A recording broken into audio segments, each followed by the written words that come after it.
when agents or people think of customer success, they often think of like the support desk, but that's not really what it is. Can you define what customer success is for you at MoxieWorks? Here at MoxieWorks, I would define customer success on our team as helping our customers accomplish their goals with our products. What they are not focused on currently and maybe what's more future state. It's imperative to understand a customer's business goals overall. So take the product away from, the equation for the moment. What actually matters to them in their business, not only understanding, what might a customer coming in want to achieve with your products and your technology, but what might they be missing that you know about that ties in really well to what they hope to accomplish in their business as a whole? Well, first of all, like, how do you actually get at what the real goal is, I guess? And if there's a miscommunication, how do you temper that when they think that they've signed up for X and what they're actually getting is Y? I think within customer success, you have to be ready to pivot. But I feel like a big part of it is getting down to the problem you're trying to solve for. And that involves great discovery questions. Help me understand what's changed. Is it something in your business? Is it something within your workflows that's just different or that you've identified as being problematic? I think questions are where it's at to uncover what's causing this to be a pain point or what caused this shift. Often you uncover a lot more than you would if you just took someone's initial words and ran with it. And that way, no matter who you're bringing into this to solve this potential problem or find a path forward, you're making sure you've got a great understanding. And I think that's just critical. Like, how do you, Melissa, stay calm during those like really intense times when the clients just are out of their mind? And I know that happens to you. Unpacking the things that matter most and coming up with a plan that isn't something I've just come up with. I've actually partnered with each customer to determine what are the important milestones that we hit and do these address all of your concerns. Let's lay it out together. Let's work through it. Let's hold each other accountable and determine who's going to be working on each of these different really important steps along the way. You have that open line of communication and dialogue on both sides so that nobody is not aware of kind of what's next.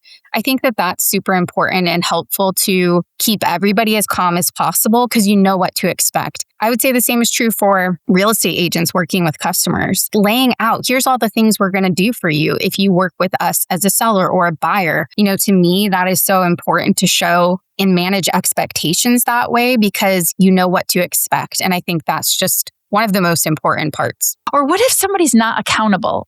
Melissa, like what if you get onto Basecamp or whatever project management tool you're using and the client hasn't done what they needed to do to push things forward? How do you handle that? I think it's really important to go back to the why. When any customer buys a technology, they've done so for a very specific reason or set of reasons. After tying back to the why, though, I say, in order to accomplish your goals, we can't deliver or hit the next milestone until we get this part of it done. And so this does push out our timeline. I've never regretted having a tough conversation in order to just get back on track and make sure we have what we need in order to be successful.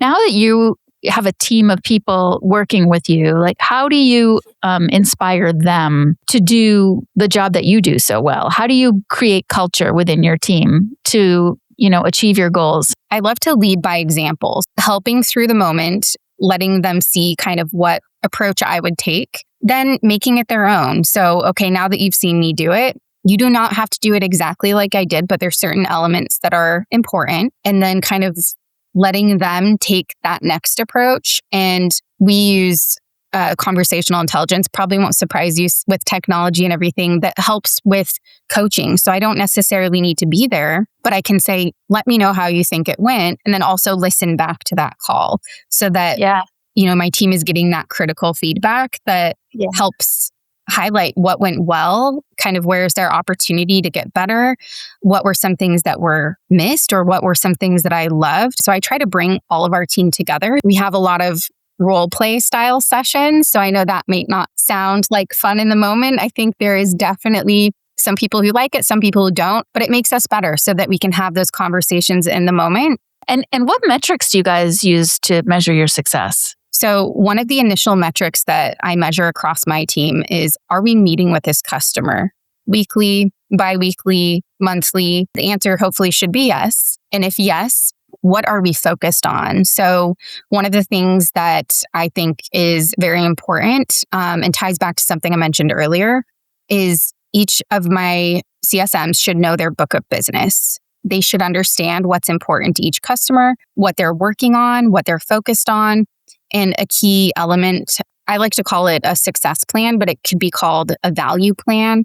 How are we driving value in every conversation that we're having? How are we sharing best practices, tips and tricks? What is this particular customer missing? Where are the opportunities? I don't want my team sending out something that is just, well, why did we send that out? I will tell you the number one thing. I worked with an agent previously. If they act like they don't know something that I've shared, maybe multiple times, and they're sending me stuff that's irrelevant, it will teach me not to open your emails. I'll probably start ignoring you. And I think it's important to think about that. Who is your audience? What are you sending and why? It comes down to who you know, who you like, but also who you trust.